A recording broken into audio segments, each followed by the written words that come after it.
I genuinely don't know where to start this video because this is one, my first ever complete studio setup.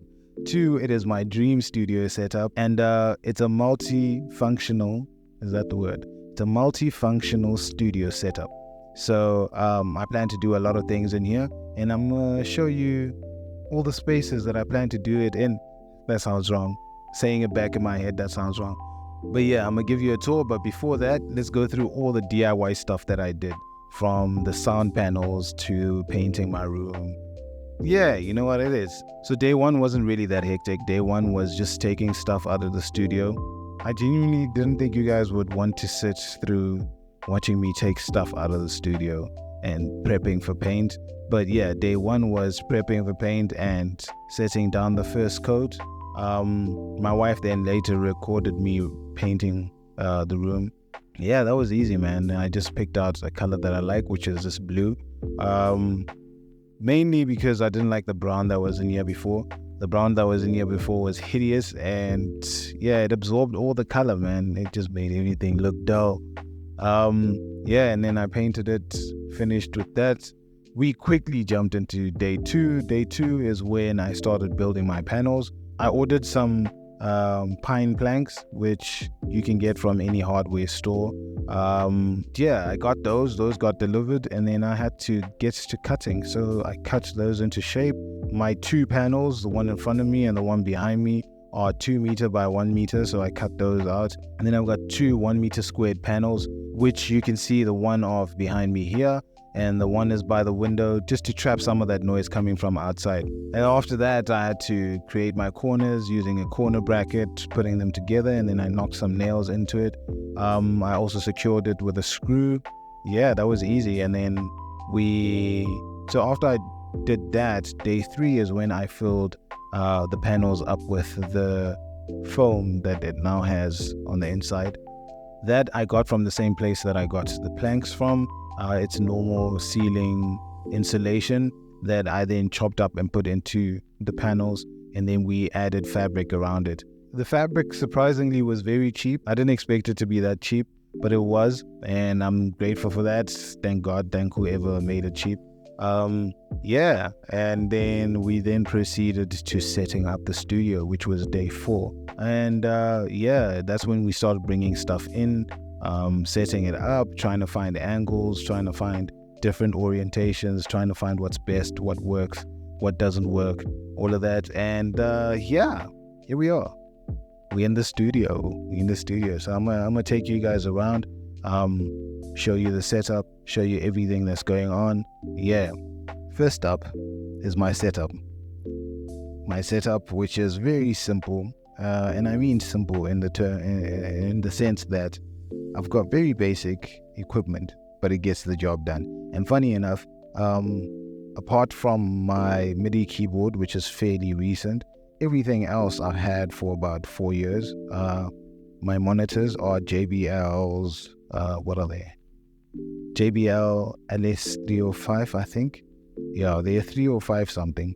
And I bought these 4 years ago. They were 4,000 Rand a pop each, which makes it about 8,000 Rand. And then the Steinberg CI1, is it the CI1 or C11? Whatever. My Steinberg CI1 sound card. Well, here's a short story of a very long story.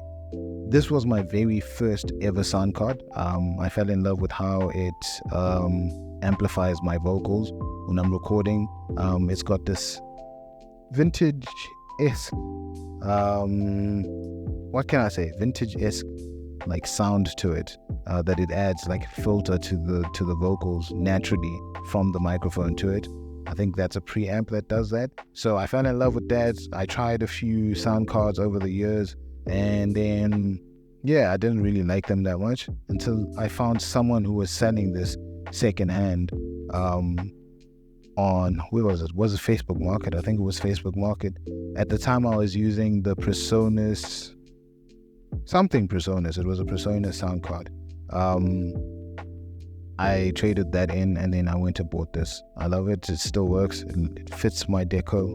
I love the white of it. I would love to have my monitors have some white in them, but hey, they work. They do the job. And then for my PC, this is a basic Acer laptop. This is fairly recent as well as my Lenovo. I was using a Lenovo T540p before, I think. i7 with 16 gigs of RAM. And then it crashed. I don't know why it crashed, but it crashed.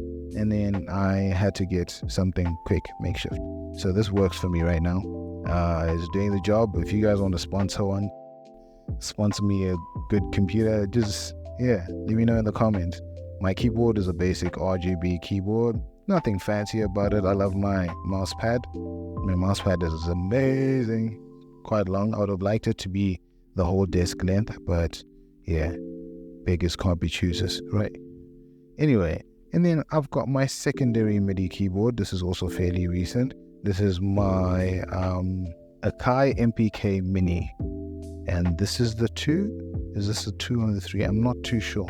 There's one with a screen on it, which is the one I really wanted, but this is the one I found and I could afford at the time, so I bought this one.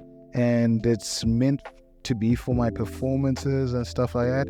I haven't started doing any of those yet, but yeah, that's what I'm going to be doing with it. The shelf has a lot of nice goodies in here. That's my Bluetooth speaker, nothing fancy. And then all my art stuff. So I've got sketchbooks there. I sketch, and then I've got a whole, let me just open this for you. And then here is my whole set of pastel colors. No, not pastel. Acrylic. Yes, acrylic, that's the word. So I sometimes scribble, I sometimes sketch, I sometimes I'll show you the sketches when the time is right. So yeah, that's about it for my setup right now. Let me just close this up and put it away. And I think we can move on to the second segment of what I'm doing today, and that's showing you all the spaces that I'm going to create stuff on. See, that's the window. Not very flattering, but never mind that. Okay, so first up, I've got my podcast area. Yeah, I genuinely don't know what podcast I want to do just yet. But I do know that this space is for a podcast. If you guys have any ideas in terms of what the podcast should be about, let me know in the comments below. But yeah, we've got our space, our podcast space is looking amazing. And then this panel right here, I'm planning to do pictures on, all my thumbnail backgrounds and stuff. Because yeah, even though I look very quite tall in my videos, I think I do. I'm not sure if I do, but I think I do.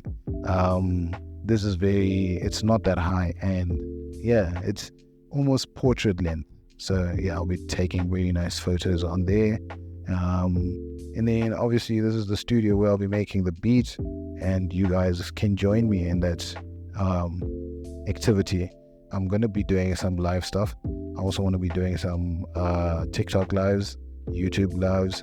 Yeah, and you guys can just stick around for that. So yeah, that is my setup essentially. Do I know what I'm going to be doing in all the spaces just yet? No, I don't know what I'm going to be doing in all the spaces just yet. But I do know that there's quite a bit of content that I do have planned, and you guys should stick around for that if you guys want to do that. I genuinely want you guys to enjoy yourself. One, I'm being very informative. One, I'm helping people who need certain resources but don't know where to get them, such as plugins. I want to not just tell you guys what plugins to download, which I think is very boring, but I want to make it more worthwhile, like tell you which plugins are worth downloading, as opposed to just download every free plugin there is. Things like, is this worth your time, or is it not? Is it underrated? Is it overrated? All those things. So let me know in the comments if that's something you would like for me to do for you guys.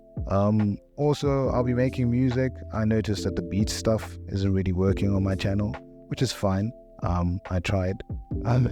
I do know that me making beats as opposed to me just posting beats, like a beats type beats channel isn't the kind of content you guys want to watch, but you do enjoy watching my informative stuff, my tutorials and all of that stuff. So I'm going to continue doing all of that, but I do have separate channels that I've started, YouTube channels that I've started under the SFM banner, where you can go get my music, where you can go get the beats. You can also get the music reviews if you're into that type of stuff. So yeah, you can go subscribe to those. It's on the main page of my channel. Just go to the bottom, you'll see all the channels listed at the bottom there. Yeah, I think I've rambled on enough. There's quite a lot that is coming. Yeah, if you are looking forward to that, hit that subscribe button. And if you're already subscribed, I appreciate you. Just hit that like. If you're subscribing for the first time, hit that subscribe and that like, but also hit that bell notification so that you are notified when I upload another video. These videos are going to be dope. Yeah, we're going to explore my music side as well, my music creation process, if I can say that. Yeah, we're going to explore all of that. Yeah, it's your boy SFMZA. Stay making melodies. Peace.